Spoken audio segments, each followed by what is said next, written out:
بسم اللہ الرحمن الرحیم الصلاۃ والسلام علیکہ یا رسول اللہ وعلی آلکہ و اصحابکہ یا نبی اللہ۔ محترم ناظرین السلام علیکم۔ حضرت سید عبدالرزاق سے منقول ہے کہ جس روز آپ کے والد محترم سیدنا عبدالقادر جیلانی رحمۃ اللہ علیہ کا وصال ہوا اور دفن ہوئے، اس روز خبر دی ہم کو شیخ ابوالحسن بغدادی نے کہ میں سیدی محی الدین عبدالقادر جیلانی رحمۃ اللہ علیہ کی خدمت میں علم پڑھا کرتا تھا اور اکثر رات کو آپ کی ضرورت کے خیال سے جاگتا تھا۔ آپ سفر کے مہینے میں ایک رات اپنے گھر کے دروازے سے نکلے اور میں نے آپ کی خدمت میں لوٹا دینا چاہا، لیکن آپ نے نہ لیا اور مدرسے کے دروازے کی طرف بڑھے، جو آپ کے لیے خود بخود کھل گیا اور آپ باہر نکل گئے۔ میں بھی آپ کے پیچھے پیچھے ہو لیا۔ میں دل میں خیال کرتا تھا کہ آپ کو میرا علم نہیں ہے، اور آپ چلے یہاں تک کہ بغداد شریف کے دروازے تک پہنچ گئے۔ پھر دروازہ آپ کے لیے کھل گیا اور آپ وہاں سے نکلے، پھر دروازہ بند ہو گیا اور تھوڑی دیر تک آپ گئے، اور کیا دیکھتا ہوں کہ ہم ایک ایسے شہر میں آ گئے ہیں جس کو میں نہ پہچانتا تھا۔ آپ ایک مکان میں داخل ہوئے جو کہ سرائے کی مشابہ تھا، اور دیکھا تو اس میں 6 آدمی تھے۔ سب نے آپ کو سلام کہا اور میں وہاں سے ایک ستون کی آڑ میں کھڑا ہو گیا۔ میں نے اس مکان کی ایک جانب سے رونے کی آواز سنی۔ تھوڑی دیر بعد یہ آواز بند ہو گئی اور ایک مرد آیا اور اس کی طرف گیا جہاں رونے کی آواز سنی تھی۔ پھر وہ نکلا اس حال میں کہ اس نے اپنے کندھے پر ایک شخص کو اٹھایا ہوا تھا۔ ایک شخص داخل ہوا جس کا سر ننگا تھا، اس کی مونچھوں کے بال لمبے تھے۔ وہ حضرت شیخ کے سامنے بیٹھ گیا۔ آپ نے اس کو کلمہ شہادت پڑھایا اور اس کے سر اور مونچھوں کے بال کتروائے۔ اس کو ٹوپی پہنائی اور اس کا نام محمد رکھا، اور ان لوگوں سے کہا کہ مجھے حکم دیا گیا ہے کہ یہ شخص اس مرحوم کے بدلے مقرر کیا جائے۔ ان سب نے کہا بہت بہتر۔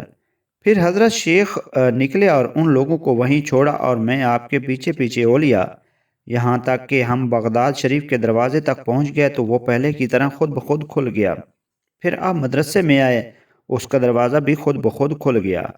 پھر آپ اپنے گھر میں داخل ہو گئے۔ صبح ہوئی تو حسب معمول میں حضرت شیخ کی خدمت اقدس میں پڑھنے کے لیے بیٹھا، مگر آپ کی ہیبت کی وجہ سے نہ پڑھ سکا۔ میں نے آپ کو قسم دی کہ جو میں نے حال رات کو دیکھا تھا اس کے بارے میں واضح طور پر بیان فرمائیں۔ سیدنا غوث اعظم نے فرمایا، وہ شہر نہاون تھا، اور تم نے جو 6 آدمی دیکھے وہ ابدال تھے جن کے رونے کی آواز سنی، وہ 7واں ابدال تھا جو بیمار تھا۔ جب اس کی موت قریب آئی میں اس وقت آیا، اور جو شخص اس کو کاندھے پر اٹھا کر باہر لے گیا تھا وہ ابوالعباس خضر علیہ السلام تھے۔ اس کو باہر اس لیے لے گئے تھے کہ غسل کفن دفن کا انتظام کریں۔ جس شخص کو میں نے کلمہ شہادت پڑھایا وہ قسطنطنیہ کا رہنے والا عیسائی تھا۔ مجھے حکم دیا گیا تھا کہ وہ اس فوت ہونے والے بدل اور قیم مقام بن جائے۔ اس کو بلایا گیا اور وہ میرے ہاتھ پر مسلمان ہوا۔ اب وہ ان میں سے ایک ہے، یعنی 7واں ابدال۔ حضرت شیخ محی الدین رحمۃ اللہ علیہ نے مجھ سے عہد لیا تھا یہ واقعہ آپ کی حیات ظاہری میں کسی کو نہ کہوں۔ شیخ ابو محمد مفرے سے منقول ہے کہ ایک شب ایک چور بارادہ چوری آپ کے دولت خانے پر آیا اور اندر قدم رکھتے ہی اندھا ہو گیا۔ ناچار ایک کونے میں چھپ کر بیٹھ گیا۔ اسی اثناء میں حضرت خضر علیہ السلام ایک ابدال کے انتقال کی خبر لائے اور اس کی جگہ کسی کو مقرر فرمانے کو کہا۔ آپ نے اس چور کو اپنے سامنے بلوایا اور آپ کی ایک نظر کرامت سے ابدال ہو گیا۔ آپ نے اس کو فوت ہونے والے ابدال کی جگہ مقرر کیا اور فرمایا یہ بات مروت سے بعید تھی کہ یہ ہمارے گھر سے محروم جاتا۔ سیدنا غوث اعظم رحمۃ اللہ علیہ جب مدینہ منورہ حاضری کے بعد واپس ننگے پاؤں بغداد کی طرف لوٹے تو راستے میں ایک ڈاکو کھڑا ہوا کسی مسافر کا انتظار کر رہا تھا تاکہ اس سے سامان چھینے۔ آپ اس کے پاس پہنچے تو آپ کشف کے ذریعے اس کا حال معلوم ہو چکا تھا۔ اس کے دل میں بھی گزرا کہ عجب نہیں کہ یہ باہیبت شخص سید عبدالقادر ہی ہو۔ آپ نے فرمایا میں ہی عبدالقادر ہوں۔ چور فوراً آپ کے قدموں پر گر پڑا اور اس کی زبان سے یا سیدی عبدالقادر جاری ہو گیا۔ آپ کو اس کی حالت پر رحم آ گیا اور آپ نے ایک نگاہ خصوصی اس پر ڈالی اور اس کو مقام قطبیت پر فیض کر دیا۔ شیخ احمد بغدادی سے نقل ہے کہ سیدنا عبدالقادر جیلانی بیت اللہ شریف سے واپس تشریف لا رہے تھے کہ اچانک ایک جنگل میں ایک ڈاکو نے پیچھے سے آ کر خرقہ مبارکہ دامن پکڑا کہ لباس شریف جسم سے اتار لے۔ آپ نے اس سے آگاہ ہو کر دعا فرمائی کہ یا الہی یہ انجان ہے تو اس کے چشم باطن کو روشن کر دے کہ مجھ کو پہچانے۔ پس وہ آنکھ جھپکنے میں ولی کامل ہو گیا۔ شیخ یحییٰ بن ابی نصر بغدادی سے منقول ہے کہ میں نے اپنے والد سے سنا، وہ کہتے تھے میں نے عملیات کے ذریعے ایک دفعہ جنات کو بلایا، انہوں نے آنے میں دیر لگا دی۔ پھر جب وہ آئے تو مجھ سے کہنے لگے کہ جب سیدنا غوث اعظم عبدالقادر جیلانی واز فرما رہے ہوں اس وقت ہمیں نہ بلایا کرو۔ میں نے وجہ دریافت کی تو کہنے لگے ہم ان کی مجلس میں حاضر ہوا کرتے ہیں۔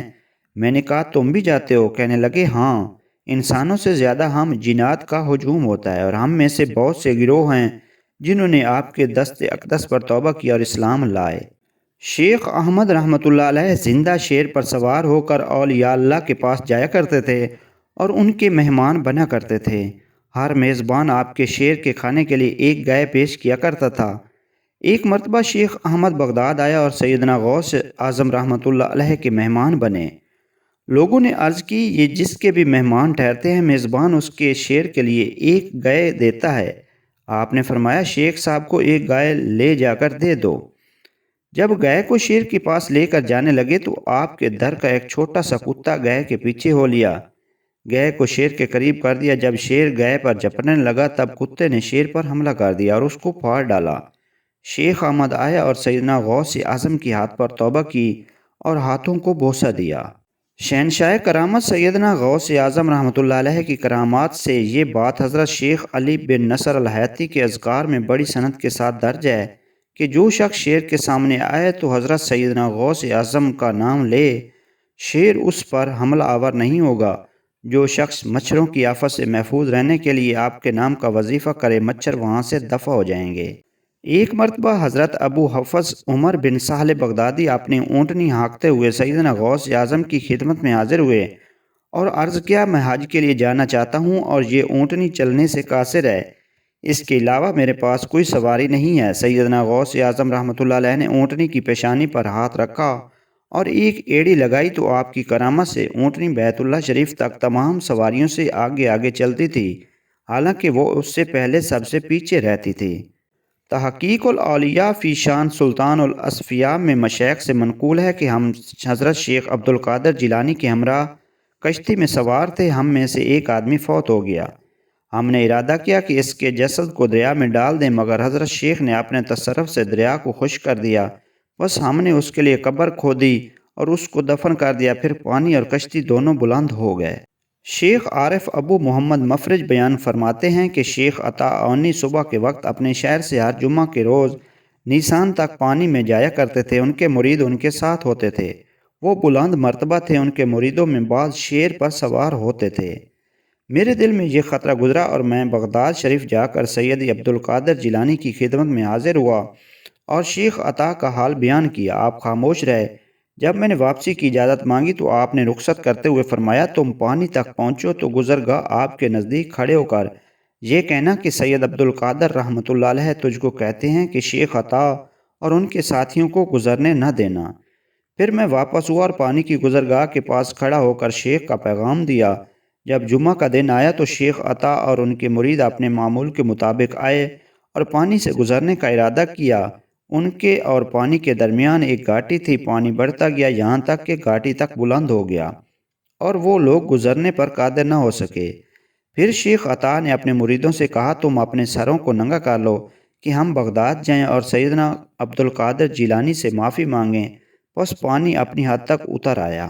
شیخ عدی بن مسافر سے منقول ہے، آپ فرماتے ہیں کہ ایک دفعہ بارش ہوئی اور حضرت محی الدین عبدالقادر جیلانی رحمۃ اللہ علیہ واز فرما رہے تھے تو بعض اہل مجلس جانے لگے۔